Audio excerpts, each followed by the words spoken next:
Hello everyone, this side Poonam Grover from St. Andrews Institute of Technology and Management, Farooq Nagar, Gurugram. So today I start with my lecture number 20, which are came under Unit 3 and based upon your digital communication for the ETC 6th semester student. So in my lecture number 20, I will be cover various topic, that is signal space diagram of BFSK and signal space diagram of BPSK and inter-symbol interference.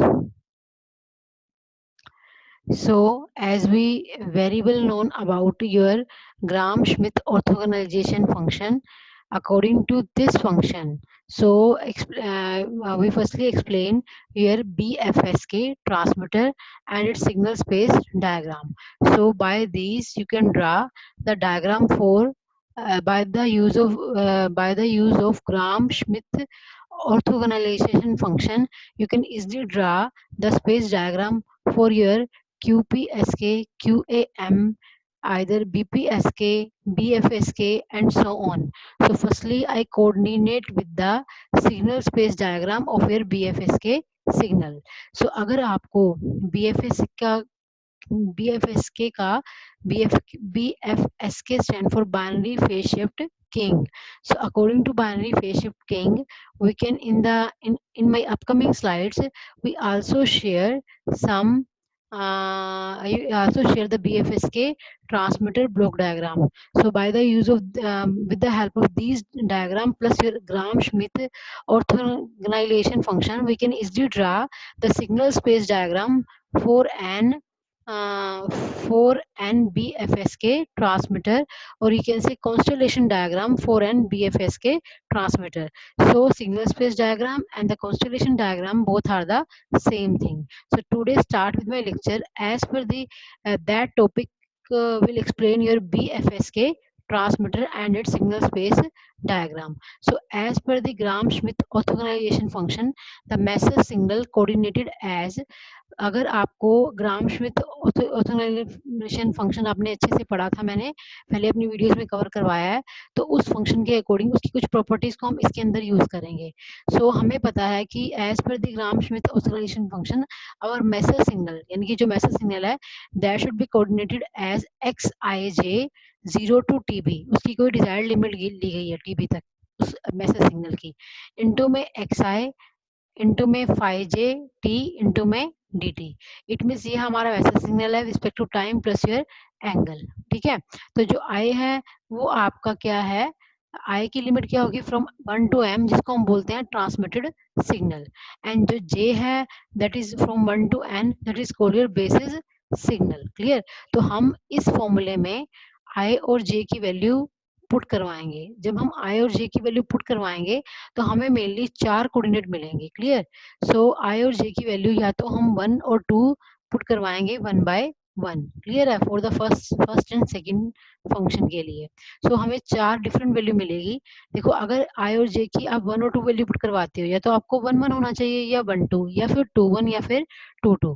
तो इस तरह से इसको coordinates को जब आप open करोगे तो आपको 4 डिफरेंट वैल्यू मिलेंगी. ठीक है जी. तो उसमें जब इस फॉर्मूले के अंदर आपने फर्स्ट फॉर्मूले में आई की वैल्यू भी 1 रखी और जे की वैल्यू भी 1 रखी, फॉर्मूला को जब एक्सप्लेन करोगे 0 to TB x1t इंटू में 5 1t इंटू में dt. We can also write here, बस आई और जे की जगह आपने 1 प्लेस करवाना है उस फॉर्मूले में. That is your basic terms for your message signal. इस फॉर्मूले के अंदर आपने आई और जे की वैल्यू क्या पुट करवानी है, 1. जब 1 पुट करवाओगे तो उसको इस फॉर्म में लिखोगे x11 0 to TB with a desired limit x1t into में 5 1t. क्लियर, यहाँ तक क्लियर है आपको.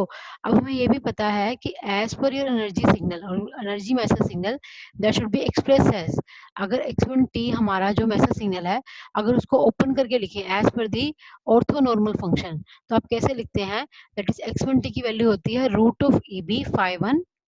तो अगेन यहाँ 5 1t ऑलरेडी प्रेजेंट है, 5 1 से 5 1 क्या हो जाएगा, मल्टीप्लाई हो जाएगा. तो फाइनल फॉर्मूला कैसे आएगा आपका, √of EB 5 1t का स्क्वायर इंटू में dt. तो जो हमारी स्क्वायर वाली टर्म्स है उसको हम बाहर ले आए, अंदर क्या लिखा 5 1t 5 1 स्क्वायर t लिख दिया. तो ये जो बेसिस फंक्शन है जिसका रिस्पॉन्स क्या होता है, विद यूनिट फंक्शन के अकॉर्डिंग ये इसकी वैल्यू इक्वल टू क्या मानी जाती है as per the grams with ऑर्थोगोनलाइजेशन के अकॉर्डिंग इसकी वैल्यू इक्वल टू क्या होती है 1 होती है। जब हम इसकी वैल्यू 1 पुट करवाएंगे तो 1 का इंटीग्रेशन क्या हो जाएगा equal to 1, then final value क्या आ जाएगी आपकी root of EB. It means अब हमें अगर हम इसको डायग्राम के अकॉर्डिंग ड्रा करें तो हमारी x11 पॉइंट पे हमारी वैल्यू कितनी आ गई है रूट ऑफ ईबी। क्लियर? ठीक है, next we can come with your second point. अब हमने आई की वैल्यू 1 रखी है और जे की वैल्यू 2 रखी है, जो आपने पीछे फॉर्मूला यूज किया ये वाला। ठीक है, इस फॉर्मूले में that is a standard formula, इस फॉर्मूले में आप आई की जगह 1 और जे की जगह 2 पुट करवाएंगे। तो वही सेम मैंने कोऑर्डिनेट किया यहाँ आगे। जब आपने आई की वैल्यू 1 पुट की और जे की वैल्यू 2 पुट की तो आपका फॉर्मूला कुछ इस तरह से एक्सपेंड होगा 0 to T B x1t 5 to T, क्योंकि जे की वैल्यू 2 है, आई की वैल्यू क्या है 1 है।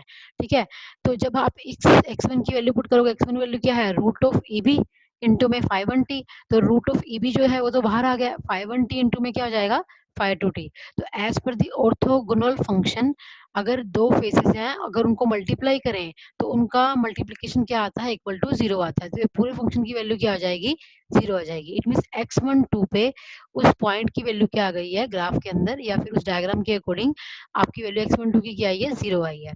अब पहले आपने 1 1 लिया फिर 1 2 लिया, अब क्या लेंगे i को 2 और j को 1। अगर मैं यहाँ i को 2 लेती हूँ ठीक है और j को 1 लेती हूँ तो फॉर्मूला किस अकॉर्डिंग एक्सप्रेस होगा 0 to T B x2t 5 into में dt। अब इसमें भी जब x2t की वैल्यू पुट करवाओगे that is also equal to year, अगर x1t था आपका root of A B into में 5 था तो x2t क्या होगा root of A B into में 5 हो जाएगा। तो वो मैंने वैल्यू पुट करवा दी, रूट ऑफ ए बी को मैं पहले ही बाहर लेगी इंटू में क्या जाएगा 5 इंटू में 5। Again you can product of your two orthogonal function, so that's why its value will be equal to 0 and the final term will equal to 0 आ जाएगी। क्लियर? तो आपको 3 पॉइंट्स मिल गए हैं। फोर्थ पॉइंट में आप आई और जे दोनों की वैल्यू 2 पुट करवाएंगे। जब दोनों की वैल्यू 2 पुट करवाएंगे तो क्या होगा आपका वही सेम x2t इंटू में 5 x2t क्या है आपका एज एनर्जी सिग्नल के according root of E B into में 5 तो अगेन आपका 5 यहाँ ऑलरेडी प्रेजेंट है तो 5 से 5 क्या हो जाएगा मल्टीप्लाई आ जाएगा और रूट ऑफ ए बी क्या आ जाएगा आपका बाहर आ जाएगा। तो as per the orthonormal property 5 1 square t equal to 1 5 2 t square equal to 1। So इस फंक्शन की वैल्यू क्या आ जाएगी इक्वल टू 1 आ जाएगी और आंसर में क्या आ जाएगा आपका root of E B. Clear? तो इस तरह से हम इस फॉर्मूले को क्या करेंगे लाइक आपको 4 पॉइंट्स मिल गए हैं, लेकिन हमने ये पढ़ा है as per our message vector के अकॉर्डिंग अगर आपका जो भी मैसेज सिग्नल है उसकी वैल्यू आपकी क्या होती है रूट ऑफ ई बी या 0। ठीक है, रूट ऑफ ई बी होती है तो उसकी वैल्यू इट मीन्स वो बिट 1 को प्रेजेंट करता है, अगर उसकी वैल्यू 0 होती है तो वो किसको प्रेजेंट करता है बिट 0 को। तो सिंगल स्पेस डायग्राम को अकॉर्डिंग अगर हम इसे ड्रा करें तो मैंने ये दो कोऑर्डिनेट बनाए हैं, एक पे मैंने 5 1 लिया है दूसरे पे मैंने क्या लिया है 5 2 लिया है। ठीक है, तो 5 1 की वैल्यू कितनी आ रही है आपकी root of E B into 0। Clear? क्योंकि आपने लिखा हुआ है अगर 5 1 है तो उसकी वैल्यू कितनी है रूट बिट 1 को रिप्रेजेंट कर रहा है 5 1, उसकी वैल्यू कितनी है root of E B comma 0। और जो आपका बिट 0 है वो आपका किसको रिप्रेजेंट कर रहा है बिट 0 है वो आपका रिप्रेजेंट कर रहा है लाइक 5 1 को। ठीक है, तो उसकी वैल्यू कितनी आई है 0 इंटू में रूट ऑफ ई बी। तो ये फंक्शन आपका क्या है equal to 1 E B into 0 और 0 into E B equal to क्या है 0 है। तो हमने इसके बीच में एक रेफरेंस लाइन ड्रा कर ली। ठीक है, तो जो सिग्नल से इधर होगा इस साइड होगा the signal received in the area mapped bit 1, जो इस साइड होगा वो सारा बिट मैप 1 के अकॉर्डिंग आएगा और इधर वाला क्या आएगा बिट मैप 2 और यू कैन से बिट 0 के अकॉर्डिंग ड्रा किया जाएगा। ठीक है, so we can draw firstly you can find the point 4 your message coordinate as per the various point either x11 x12 x21 x22। अब उसमें जो वैल्यूज आपकी फाइंड हो गई हैं उसको आप डायग्राम के अकॉर्डिंग ड्रा करेंगे तो आपको उसको देखने से पता चल रहा है कि आपके दो वेक्टर्स आ रहे हैं, एक 0 पे और एक 1 पे। उसकी वैल्यू जैसे ही आपने ड्रॉ की so that diagram will show your signal space diagram of your BFS के ट्रांसमीटर। ठीक है, तो आप इसके थ्रू क्यूपीएस के या फिर क्यूएएम का भी सिंगल स्पेस डायग्राम या फिर आप उसका कॉन्स्टेलेशन डायग्राम भी ड्रा कर सकते हैं। तो single space diagram and constellation diagram both are the same thing. So here we draw the BFSK transmitter. As we will very well known about your BFSK transmitter, here we use on-off signaling waveform. ठीक है, that is your binary data. ठीक है, that is give to your product modulator having two phases phi 1 and phi 2 t. एक को हमने phi 1 दिया और एक को हमने phi 2 t दिया, एक को विदाउट इनवर्ट और एक को विद इनवर्ट. जब दोनों ऐड होंगे तो हमें क्या मिलेगा, BFS के ट्रांसमिटेड सिग्नल मिलेगा. तो उसी चीज को एक्सप्रेस किया, अगर 1 है तो आपको पता है उसकी वैल्यू कितनी आ रही है, root of E B. Clear, that is equal to 5/1t. अगर 0 है तो उसकी वैल्यू कितनी है, again root of E B into में 5/2t. अब अगर हम उसके अकॉर्डिंग ड्रा करें तो क्या होगा आपका, आपने यहाँ पे बिट क्या आपकी है तो 1 होगी या 0 होगी. क्लियर, तो that is a non return to 0 unipolar line code किया है इनपुट फंक्शन के लिए, और एक को आपने इनपुट एज ए 1 दिया और एक को इन्वर्ट करके. इट मीन यहाँ 1 जा रहा है तो यहाँ क्या जाएगा आपका 0. तो बिट फंक्शन आपके ट्रांसफर हो रहे हैं. नेक्स्ट आपने क्या लगाया, प्रोडक्ट मॉड्यूलेटर. ठीक है, तो प्रोडक्ट मॉड्यूलेटर में जब 1 इंटू 5/1 होगा तो 5/1 मिलेगा. ठीक है, लेकिन 0 इंटू में 5/2 क्या होगा, 0 हो जाएगा. तो ओनली आउटपुट पे क्या मिलेगा आपको, 5/1, और इसका रिवर्स दूसरे में हो जाएगा. जब रिवर्स दूसरा यूज करोगे तो क्या होगा, जब 0 आ रहा है इनपुट पे इसको 0 गया और नीचे वाले को क्या गया, 1 गया. तो नीचे वाले को 1 जाने की वजह से आउटपुट में आंसर क्या आ गया आपका, 5/2t. और लास्ट में आंसर आपको क्या ये होगा, BFSK की ट्रांसमीटर की आउटपुट पे, that is 5/2t. So we have detailed description of your BFSK transmitter. Clear. Next you can come with your BPSK transmitter. Clear, and you can explain with the help of your single space diagram.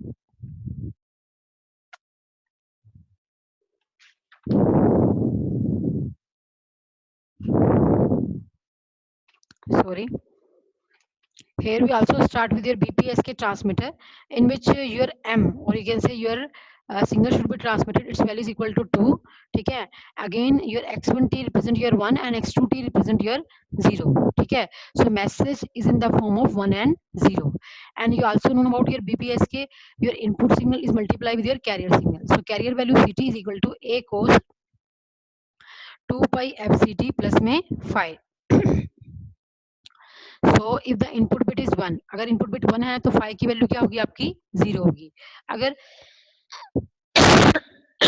Sorry, अगर input bit आपकी 0 है तो 5 की value कितनी होगी आपकी, पाई होगी. Clear, तो आप रिमेंबर दिस थिंग, और that phenomena should be put into your carrier signal, because the carrier signal is modulated with your input signal. If the input signal is 1, then how the carrier is modulated. If input signal is 0, then how the carrier is modulated according to this. So अगर आप career के अंदर यहाँ 5 की value 0 put करवाएंगे, जब it means क्या होगा आपका, अगर ये आपका कैरियर सिग्नल है, ठीक है, अब प्रोडक्ट मॉड्यूलेटर में क्या होता है, कैरियर सिग्नल आपके इनपुट सिग्नल के साथ मल्टीप्लाई होता है. तो जब वो मल्टीप्लाई होगा तो उसकी वैल्यू कितनी आ जाएगी, x1t की यही आएगी, a cos 2 pi fct into में 5 इंटू 1. तो 1 से मल्टीप्लाई करेंगे तो ये सिग्नल आ जाएगा. इट मीन्स x1t क्या हुआ आपका, a cos 2 pi fct plus में 5. अब इस सिग्नल के अंदर जब आपने 5 की वैल्यू क्या पुट की है, 0 पुट की है. क्लियर, जब 5 की वैल्यू 0 पुट की है तो ये पूरा फंक्शन क्या हो जाएगा,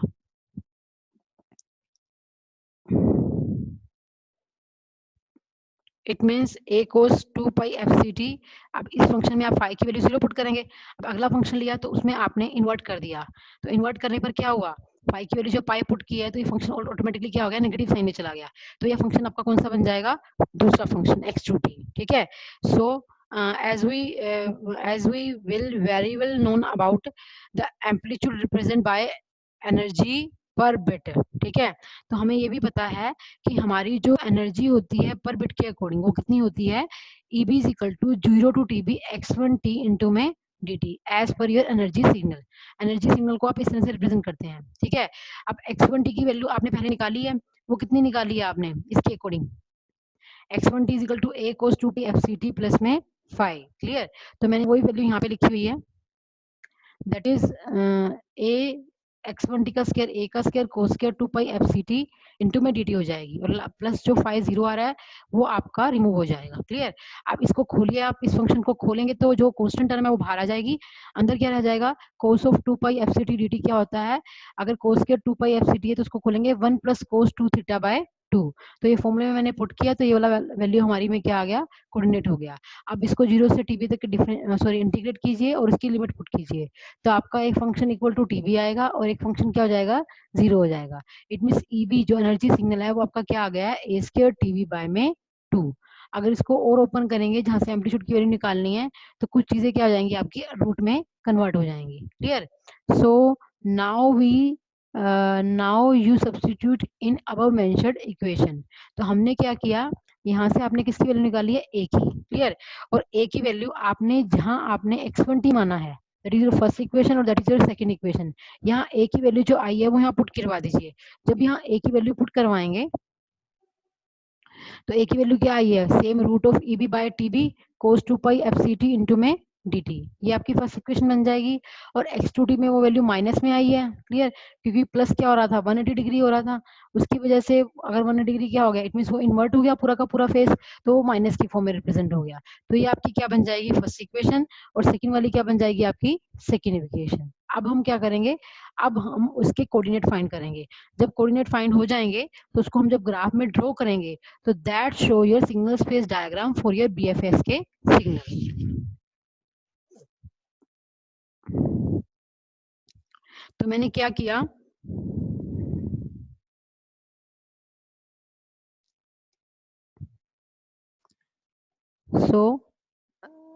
आपने क्या किया यहाँ पे, जो आपका अब इसके अंदर आपका सॉरी 5 जो है that is first basis function है और 5 आपका सेकंड बेसिस फंक्शन है। और 5 को अगर आपने ओपन करके लिखना हो दैट इज x1t बाय में root of E B. Clear? और x1t क्या है आपका, root of 2 E B by में टी बी इंटू में cos 2 pi F C T by में ये पूरे का रूट आ जाएगा। तो कुछ रूट ऑफ ईबी से ये रूट ऑफ ईबी क्या हो जाएगा आपका, कैंसिल आउट हो जाएगा। क्लियर? कुछ नहीं किया इस इक्वेशन के अंदर आपने, आपने सिंपली 5 की वैल्यू निकाली है। तो 5 जो है वो आपका क्या है, x1t बाय में रूट ऑफ ए बी। और x1t की वैल्यू आपने पीछे फाउंड की है, वो पूरा का पूरा फॉर्मूला मैंने यहाँ पुट करवा दिया। तो यहाँ से रूट ऑफ ईबी में से 2 रूट ए में से एक रूट ऑफ ईबी क्या हो जाएगा आपका, कैंसिल आउट हो जाएगा। कैंसिल आउट होने के बाद क्या होगा आपका,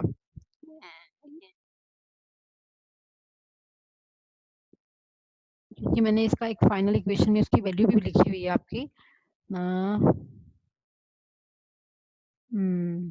मैं दोबारा इस चीज को फिर रिपीट कर रही हूँ। मैंने कैसे रिपीट किया है कि मुझे बताया है कि 5 इज इक्वल टू क्या है, x1t बाय में रूट टू ईबी। अब ये फंक्शन कैसे आया है, तो इस फंक्शन को फाइंड करने के लिए आप क्या लिखेंगे, x1t इज इक्वल टू क्या है, रूट ऑफ ईबी इंटू में 5 इंटू में dt। और x2t क्या है, लिख लीजिए अपनी नोटबुक पे, minus root of EB 5 into में dt। तो वहां से मैंने 5 और 5 की वैल्यू निकाली और वो वैल्यू आ गई हमारी x1t बाय में रूट ऑफ ईबी। अब x1t आपने पीछे फाइनल कर लिया है, उसको इस इक्वेशन में पुट कर दीजिए और आपका ईबी से ये वाला ईबी क्या हो जाएगा, कैंसिल आ जाएगा।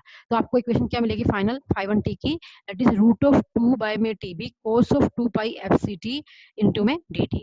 अब यही चीज हम दूसरे को x2t को फाइंड करने के लिए यूज करेंगे। ठीक है? देन अब उसके बाद क्या हुआ उसने, सो हमें ये पता है कि हमें ये बोला है कि एन और एम जो है, एन आपका क्या है, ट्रांसमिटेड सिग्नल है, एम आपके बेसिस फंक्शन है। क्लियर? तो आप ये दोनों क्या होने चाहिए, इंडिपेंडेंट होने चाहिए। लेकिन हम अगर सिग्नल को देखें तो एक माइनस में आ रहा है और एक किसमें आ रहा है, प्लस आ रहा है, ये तो दोनों डिपेंडेंट हुए। तो इसकी इस चीज को इंडिपेंडेंट में कन्वर्ट करने के लिए आपने एक फंक्शन के अंदर 5 की वैल्यू क्या ले ली है, 0 ले ली है। ठीक है? उसको 0 करने पर आपकी only n is equal to 1 assume करोगे, उसके अकॉर्डिंग आपका बीपीएस के क्या हो जाएगा, 2 डायमेंशनल से 1 डायमेंशनल में कन्वर्ट हो जाएगा। क्लियर? ठीक है? तो हमें 1 डायमेंशन में जब मैंने कन्वर्ट किया तो मेरा जो पहला फंक्शन था उसमें हमारा क्या हो गया, आपने क्या किया, 5 इक्वल टू 0 किया। जब 5 इक्वल टू 0 हो गया तो आपका एज पर दी एनर्जी सिग्नल क्या हो जाएगा, theta 1 square dt, theta 1 square t into में dt फंक्शन हो जाएगा। तो that is called your orthonormal property. Orthonormal property के अकॉर्डिंग इसकी वैल्यू क्या हो जाएगी, एज पर the energy signal equal to क्या हो जाएगी, 1 हो जाएगी। क्लियर? अब वो ये कह रहा है कि जो आपने वही स्टैंडर्ड इक्वेशन जो आपने बीएफएस के में यूज की थी उसी का यूज करके दोबारा से फिर कोऑर्डिनेट्स निकालेंगे from i is equal to 1 and j is equal to 1। तो मैंने उन्हीं कोऑर्डिनेट्स को यूज करते हुए चार वैल्यूज निकालनी है आपकी x11, x12, 21 एंड 22। तो जब मैंने 11 पुट किया, 11 के पुट होने पर आपकी वैल्यू आ गई x1t इंटू में 5t। जब x1 की वैल्यू वही सेम पुट करोगे तो आपका फॉर्मूला किस में चेंज हो जाएगा, that is root of A B में, क्योंकि ये वैल्यू तो ऑर्थोनॉर्मल के प्रॉपर्टी के अकॉर्डिंग इक्वल टू 1 हो जाएगी। इसका आंसर क्या जाएगा आपका, root of A B. Clear, क्योंकि हमें पता है कि हमारा जो x1t है वो क्या है, रूट ऑफ ए बी है। क्लियर, ठीक है। फिर मैंने सेकंड में क्या किया, आई को 2 लिया और जे को 1 लिया, तब भी आपका क्या हुआ, आपका सिग्नल की वैल्यू क्या आई है आपकी यहाँ पे, minus root of A B 5 T into में डी टी का स्क्वायर। यहाँ पे अब जब एक्स टू टी का पुट करोगे, ठीक है, तो वो भी इक्वल टू 1 लेके चलेंगे, तो यहाँ से आपके कौन से फंक्शन की वैल्यू आ जाएगी, एक्स टू 1 की। ठीक है, next we find the x21 that is equal to minus of root A B and x22 equal to 0।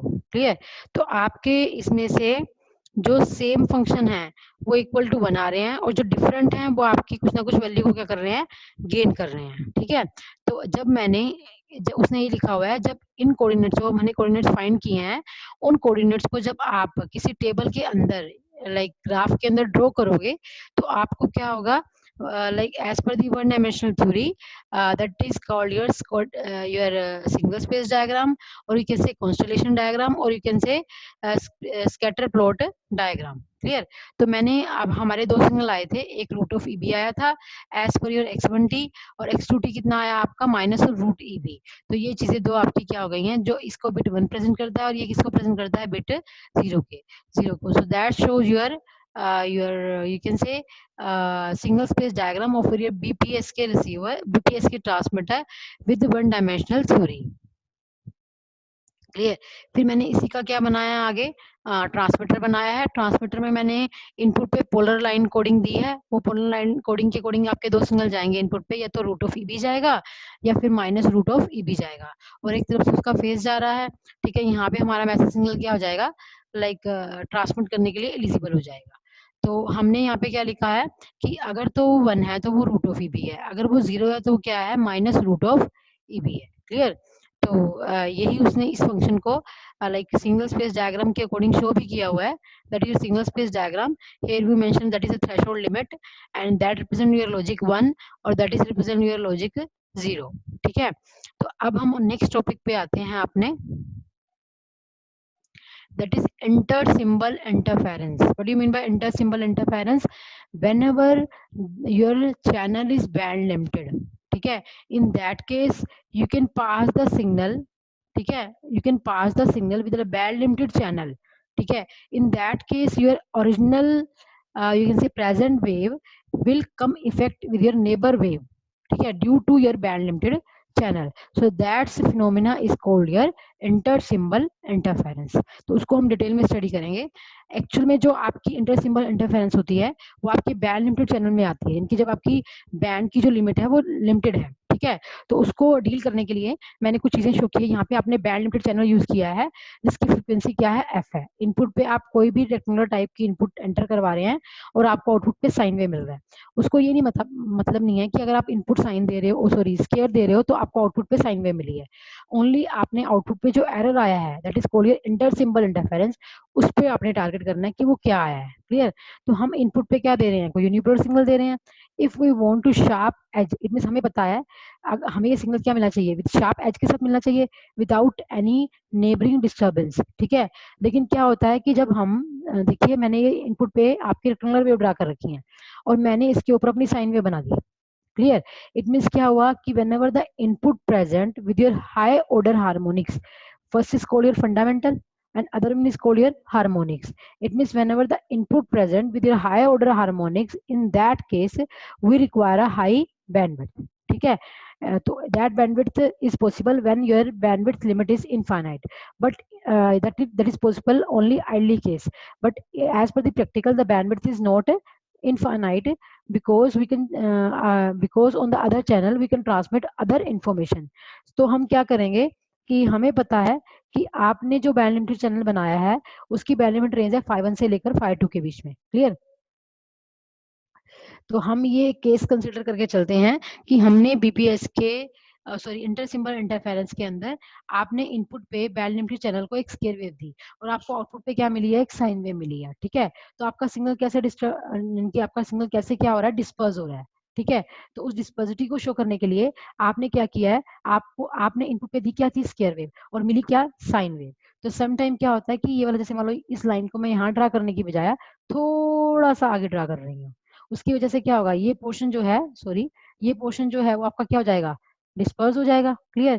It means क्या हुआ कि आपका सिग्नल बैंड लिमिटेड चैनल होने की वजह से आप सिग्नल के अंदर लैग और लीडिंग फिनोमेना की वजह से या तो ये सिग्नल एक पर्टिकुलर इंस्टेंट के बाद मिलेगा, it means that will be mix with your neighbouring element, या उस नेबरिंग एलिमेंट से थोड़ा सा परे मिल जाएगा। So both are create your you can say dispersion. तो मैंने यहाँ पे लिखा हुआ है one symbol is falling means there is a dispersion. Clear.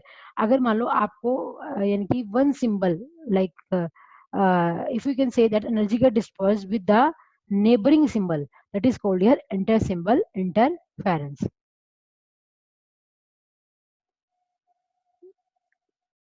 तो अगर आपको इस इंटर सिंबल इंटरफेरेंस को कम करना है तो आप बैंड लिमिटेड चैनल का जो डायग्राम एक बना रखा है मैंने पीछे, उस डायग्राम के अकॉर्डिंग आप क्या करेंगे, बैंड लिमिटेड चैनल के आगे एक फिल्टर ऐड करवा दीजिए। यहाँ यहाँ फिल्टर ऐड होने की वजह से जो आपका सिग्नल डिस्पर्स्ड हुआ है विद योर नेबरिंग एलिमेंट के साथ, ठीक है, तो उस सिग्नल को हम क्या कर लेंगे, वहां से फेच करके दोबारा से रिकवर कर देंगे।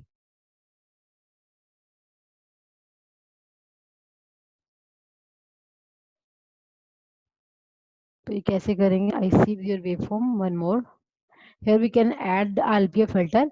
ठीक है, तो हमें ये भी पता है कि जो एलपीएफ फिल्टर है, एलपीएफ फिल्टर है, उसका मान लो ट्रांसफर फंक्शन आपका एच एफ है, तो वो क्या होगा आपका, अगेन एक एफ रेंज तक फंडामेंटल फ्रिक्वेंसी तक आएगा। लेकिन हमें ये भी पता है कि अगर कोई सिंक फंक्शन है वो भी आपका क्या होता है, up to desired frequency F तक आता है। अगर सिंक फंक्शन को आप एक्सपेंड करके लिखेंगे तो वो इस प्रोबेबिलिटी डेंसिटी फंक्शन के अकॉर्डिंग सिंक फंक्शन को आप इस तरह से क्या कर सकते हैं, लाइक एक्सप्रेस कर सकते हैं। तब जब ये वाला जो आपका एलपीएफ फिल्टर जो है वो आपके जब सिंक फंक्शन के साथ, इम्पल्स फंक्शन के साथ, जब सिंक फंक्शन को इम्पल्स फंक्शन की फॉर्म में आपने खोला, जब इसे मल्टीप्लाई होगा तो जो इसका रिस्पॉन्स है यानी कि एलपीएफ फिल्टर का, वो कुछ शार्प एज एफ होने की बजाय एट टू एफ पे होगा। क्लियर। इससे क्या होगा, आपने सिग्नल की बैंड को क्या कर लिया है, इंक्रीज कर लिया है। तो जो सिग्नल जो है बैंड लिमिटेड होने की वजह से यहाँ डिस्पर्स हो रहा था, उसको कुछ और टाइम लिमिट मिल जाएगा जिससे उसकी डिस्पर्सिटी क्या हो जाएगी, वहां से रिमूव हो जाएगी। तो इसको हम बोलते हैं raised cosine wave, we can say raised cosine filter. So one method to eliminate the inter-symbol interference by the use of rays cosine filter. Clear? So today I will end my video. सो आज का topic बहुत important है। इस topic के according आपको एक topic exam point of view से mainly आएगा ही, तो you can study with your theoretical part and you can study very well. Thank you very much for listening my lecture.